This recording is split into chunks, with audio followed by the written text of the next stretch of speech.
Hi friends, last video లైన్ల గురించి మాట్లాడుకున్నాం కదా, అవి ఎన్ని వేయాలి, ఎందుకు వేయాలని ఇప్పుడు ఆ వీడియో కంటిన్యూ చేస్తున్నాను. ఇలా గడప పైన పసుపు పూసుకోవాలి. అది అలా ఎందుకు చేయాలంటే నేను నెక్స్ట్ వీడియోలో డిస్కస్ చేస్తాను.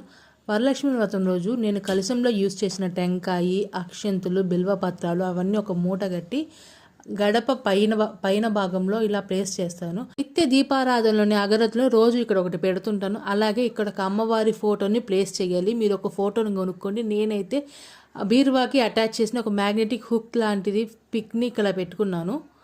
అది అమ్మవారు కాళ్ళు కనిపించకుండా, అంటే పాదాలు కనిపించకుండా ఉండే ఫోటోని యూజ్ చేయాలి. ఎందుకంటే అమ్మవారి పాదాల దగ్గర జ్యేష్ఠలక్ష్మి ఉంటుంది. అలాగే ధనలక్ష్మి వర్షం అనేది మన ఇంట్లో కురిసేటట్టు మనం తొందరలో శివరాత్రి ఉంది కాబట్టి శివరాత్రి రోజు పాటించాల్సిన రెమెడీస్ అని ఇక మీదట మన ఛానల్లో పోస్ట్ చేస్తాను.